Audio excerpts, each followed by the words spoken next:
محمد امین. این داستان قصاص.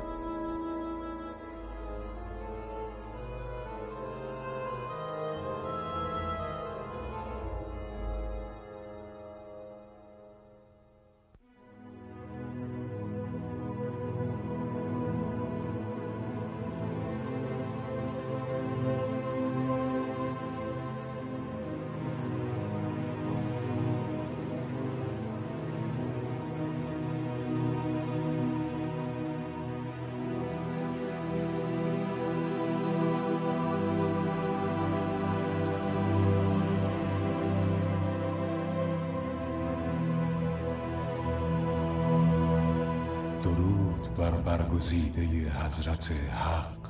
سلام بر تو ای جبرائیل، چرا پریشانی؟ ای رسول خدا، حامل پیغامی هستم که نمیدانم از گفتنش شاد باشم یا بگو هر آنچه بر دلت سنگینی میکند. حضرت اعلی تو را سلام میدهد و روح رسولش را به نزد خویش میخواند. خبری خوشتر از این برایم نبود که تا چندی دیگر معبودم را ملاقات کنم. تمامی فرشتگان و پیامبران بر درهای بهشت به استقبال ایستادند.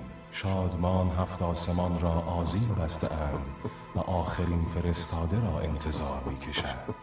از چه گریانی؟ شما که تا لحظاتی پیش برق شادی در چشمانتان آشکار بود. اندوهم از مرگ نیست، مرا غم امت است و نمیدانم بعد از من چه بر سرشان خواهد آمد. اکنون که این گونه دلنگرانید، سؤالتان را از پروردگارمان میپرسم. پس شتاب کن و پیامم را به حضرت حق برسان. بدرود ای برگزیده. خرماهای شیرین تر از عسل. بادا بابا. ایشان امروز هم برای نماز صبح مسجد نیامدند. یا ابابکر، سخت نگران احوال ایشان هستم. این گونه که معلوم است زبانم لال گویا پیامبر خدا به لحظات آخر عمرشان نزدیک شود. این چه سخنی است که میگویی؟ حتی فکرش نیز مرا غمگین میکند. یا ابابکر، آیا بهتر نیست به ایشان سری بزنیم و جویای احوالشان شویم؟ فکر پسندیده است. ایدرنگ آنجا برویم. آن دو نفر سلمان و عمار نیستند که به سوی ما میآیند؟ چرا خودشان هستند. سلام بر شما ای برادران بزرگ. سلام بر توی سلمان. سلام بر توی عمار. سلام حق تعالی بر شما.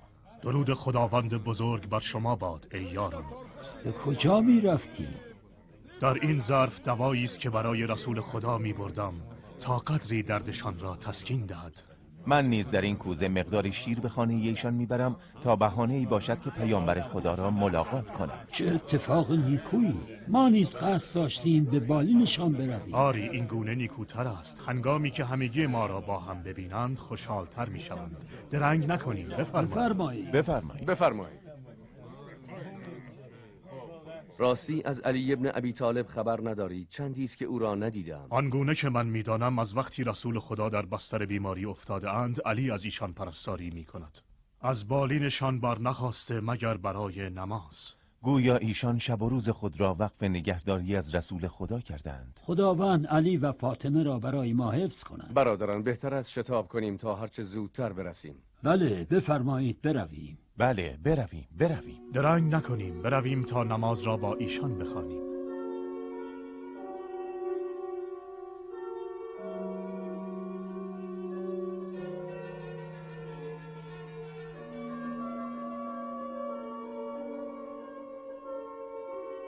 ای رسول خدا، دارویی است از گیاهان صحرایی که درد را تسکین می‌دهد. هنگامی که در ایران بودم از جدم آموختم. سپاس از تو ای سلمان که در کار خود استادی. بفرمایید، اگر رسول خدا جرعه‌ای از این شیر میل کنند درد از جان مبارکشان زدوده می شود. گویا هم نشینی با سلمان تو را نیز همچون خودش طبیبی حاذق کرده است ای عمار. انس، به کنایه سخن میگویی؟ پوزش میخواهم. مزاح کردم تا بار دیگر لبخند را بر لبان مبارک پیامبر خدا ببینم. این چند روزی که به مسجد نیامدید بسیار دلتنگتان شدیم. شما با آمدنتان بی اندازه شادم کردید. راستی ابوذر کجاست؟ او را در میانتان نمی بینم. در این وقت بیماری باز هم جویای احوال دیگران می شوید؟ لحظه‌ای به فکر سلامتی خودتان باشید. ابوذر بعد از نماز صبح به صحرا رفت تا هیزم جمع کند. قبل از تاریکی هوا باز می‌گردد. میخواستم سخنی با شما بگویم. سحرگاهان جبرائیل بر من نازل شد و بشارتی برایم آورد. خبری خوش که بسیار دلشادم کرد. استدعا میکنیم آن آیات را به ما هم بگویید ای رسول خدا. آری بگویید، جمع در اشتیاق شنیدن آن است. آن خبر خوش چه بود؟ وداعم با دنیا. او دقیقاً چه به شما گفت؟ جبرائیل بشارتم داد که تا چندی دیگر به دیدار پروردگارم میشتابم. یا رسول الله، این چه سخنی است که میگویید؟ ای عمار، هر نفسی روزی مرگ را در میابد و این حقیقت است. و چه حقیقت شیرینی که انسان به اصل خیش بپیوندد. حقا که سخنت درست است ای علی، اما رسول خدا بگویید بی سرپرست چه کنیم؟ کلام خدا را چراغ راهتان قرار دهید و از راه راست پا کج مگذارید. دردا که این سخنان بوی وداع میدهند. نمیخواهم کسی برایم اشک بریزد. شما نیز ناراحت نباشید. جانم به فدایتان، چون وفات یافتید چه کسی جسم مبارکتان را غسل دهد و بر شما نماز گذارد؟ برادر و وصی من علی ابن ابی طالب. بزرگوارا، جانم فدای جانتان باشد. من میان شما دو چیز باقی میگذارم که اگر بدان اتکا کنید هرگز گمراه نمیشوید. یکی قرآن و دیگری اطرت است که از هم جدا نمیگردند تا آن که سر حوض کوثر بر من وارد شوند.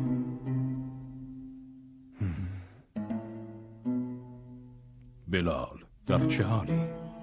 ای علی، مرا توان دوری از پیامبر نیست. شکیبا باش، ما به اراده خداوند آمده ایم و به سوی او باز میگردیم. بدون ایشان احساس یتیمی میکنم.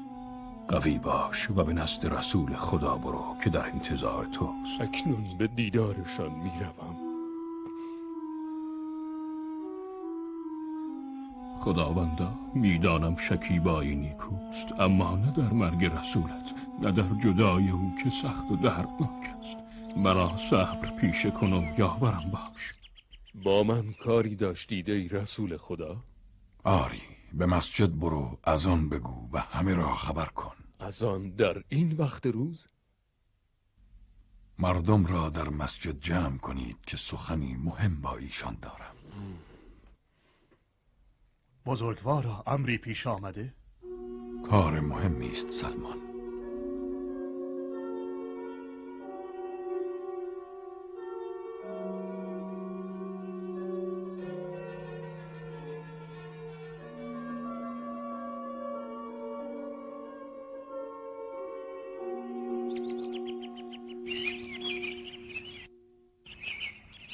الله اکبر، الله اکبر، الله اکبر، الله اکبر. اشهد ان لا اله الا. عجیب است، بانگ اذان آن هم در این وقت روز. یقین دارم اتفاقی افتاده. بهتر است هرچه سریعتر خود را به مسجد برسانید. صدای اذان است؟ آخر چرا هنوز که خورشید وسط آسمان نرسیده است؟ وای بر تو ای ابوذر، این بانگ مقدس را میشنوی و این گونه مشغول کار دنیایی؟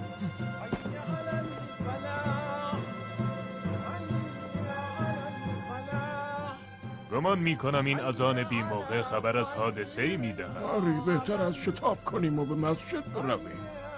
وای خدایا، نکند برای پیامبر اتفاقی افتاده باشد. زود باش برویم.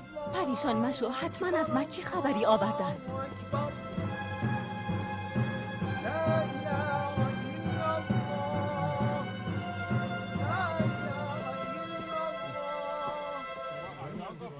بلال، چه شده است که بانگ اذان سر داده ای؟ نکند اتفاقی برای رسول خدا کار بسیار واجبی با مردم داشتند. این بود که از من خواستند همه را خبر کنم. آن که چنین است پایین بیا تا با هم به نزد رسول خدا برویم. انا لله و انا الیه راجعون. ای مسلمین، سحرگاه به دیدار حضرت حق بشارتم دادند و این آخرین باری است که در اینجا با شما سخن میگویم. هر کس که به دین اسلام درآمد سلام مرا به او برسانید بر خلق خدا رحیم باشید و کلام خدا را چراغ راهتان قرار دهید تا رستگار شوید. زیر دستان خود را مهربانی کنید و در پرستش خداوند کوتاهی نکنید. ای یارم، من برای شما چگونه پیامبری بودم، هیچ کوتاهی از من دیده اید؟ جانمان فدای شما باد، هیچ کوتاهی ندیده ایم. برای شما چگونه پیامبری بودم؟ حقا که سختی ها چشیدید ای رسول خدا. من به چشم خود دیدم که در جنگ احد چگونه تا پای شهادت هم پیش رفتید. خداوند بهترین پاداش ها را به شما بدهد. میدانید برای چه شما را به اینجا فراخوانده ام؟ خداوند حکم کرده که از ظلم هیچ ستمکاری نمیگذرد و اکنون مرا به شما حاجتی است.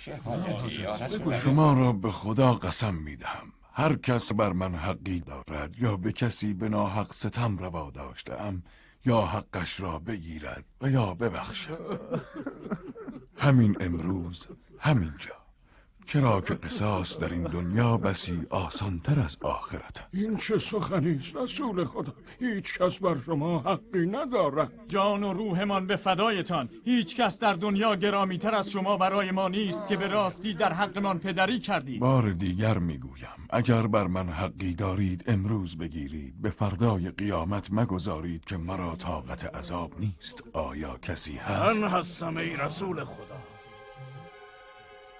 من سواد ابن قیس هستم ای رسول خدا. مرا بر شما حقی است به جهت عصایی که به ناحق بر من زدید. داستان آن چیست؟ چند سال پیش در آن روزی که از طائف می آمدید و بر شتر خود سوار بودید، من با جمعی به پیشوازتان آمده بودم. همین که اشتر بر زمین نشست و شما خواستید پیاده شوید، نمیدانم چطور شد که ناگهان عصایتان بر شانه من خورد و من سخت دردم آمد. نمیدانم از عمد بود یا غیر عمد. به خدا سوگند که هرگز به عمد نزدم. اکنون ای سواد، قصاص میکنی یا میبخشی؟ اگر در پی عدالت هستید خواهان قصاصم. ای بلال، به خانه ام برو و عصایم را بیاور. اما رسول خدا، هر آنچه گفتم انجام بده تا دیر نشده.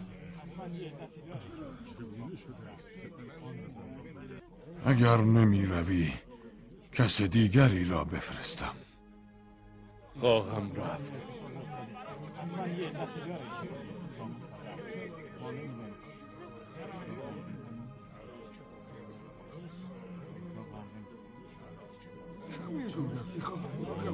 سواد ابن قیس، میخواهی پیامبر خدا را بزنی؟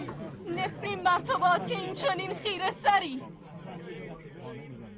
هرچه میخواهید بگویید، حتی میتوانید دشنامم بدهید. من از حق خود نمیگذرم. ای علی، میگویی چه کنیم؟ به انتظار بازگشت بلال میمانیم. چه میگویی؟ او قصد دارد که پیامبر خدا را با عصا بزند. او میزند تا رسول خدا در آخرت مدیون کسی نباشد. بلال دارد میآید.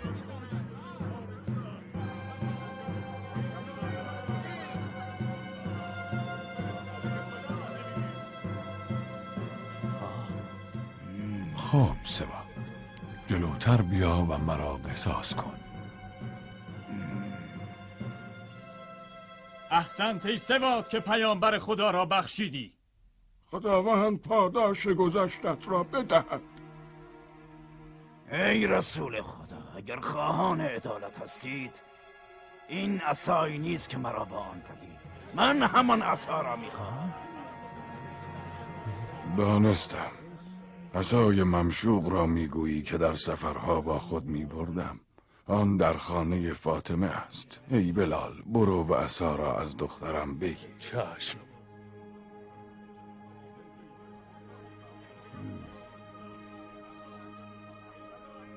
سواد، بخششت کجا رفته؟ این چه دل سختی است که داری؟ اگر نمیبخشی بیا و هر چه که میخواهی بر رسول خدا زنی بر من بزن. بیا و به جای یکی 10 ضربه مرا بزن. صبر کن ای ابوبکر، او را مجبور به کاری برخلاف میلش مکن. بگذار کاری را که بر آن راضی است انجام دهد.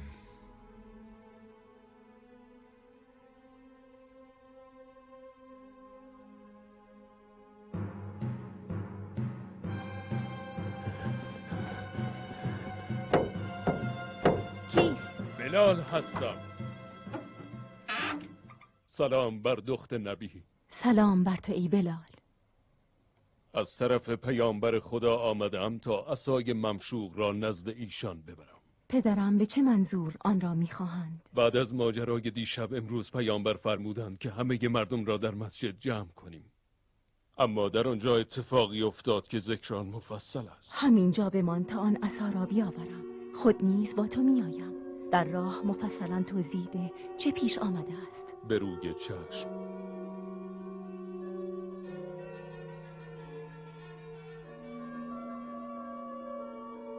اگر هنوز بر رأی خیش استواری به جای قصاص دیه‌اش را بگیر. من به جای هر ضربه 10 دینار میدهم. چطور است؟ خوب است ها؟ باشد 100 دینار میدهم ولی درگذر. اگر بیشتر میخواهی 1000 دینار میدهم. آخر چه میخواهی؟ حالا که این گونه اصرار میکنی تمامی مال و اموالم، گوسفندانم، شترانم، خانه و نخلستانم از آن تو، همه را از من بستان و ببخش. من برای معامله دنیا نیامدم که این گونه سیم و زرت را به حراج گذاشته ای. مرا با پیامبر معامله آخرت است که میخواهیم آن را در اینجا انجام دهیم. حالا که زبان آدمی را نمیفهمی، با تو با زبان شمشیر باید سخن گفت. دست نگهدار ای انس. بگذار حق خیش را بگیرد. من نه از ضربت تازیانه سواد بلکه از آتش جهنم بیم دارم. شرم دارم که در روز قیامت مقابل روی فرشتگان و پیامبران عذاب ببینم.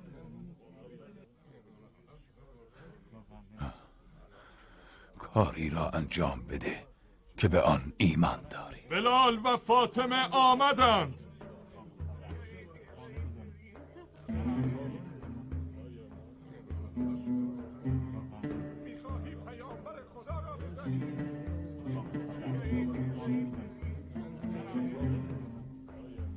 این همان عصایی بود که میگفتی؟ درستی همان است، اما یک کار مانده. آن روز که مرا زدید شانه من برهنه بود، ولی امروز عبا بر دوش شماست.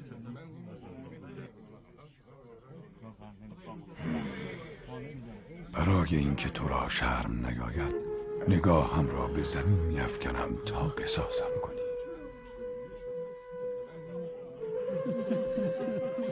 سواد به خاطر خدا بگذر.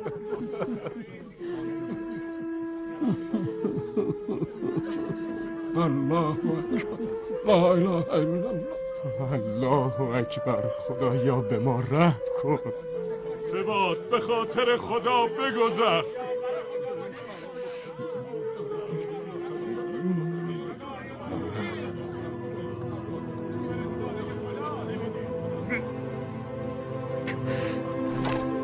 من آماده‌ام سواد.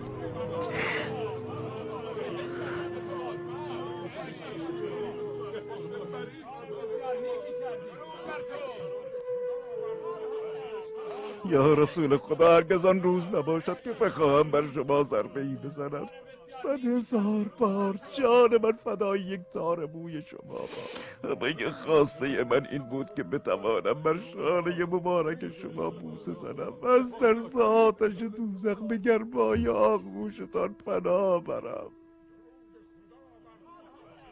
سواد ابن قیس، قصاص میکنی یا میبخشی؟ خداوند بزرگ سوگند از دل و جان بخشیدم. شاد باش که مراد تو برآمد. خداوندا ببخش سواد را چنان که پیغامبرت را بخشید.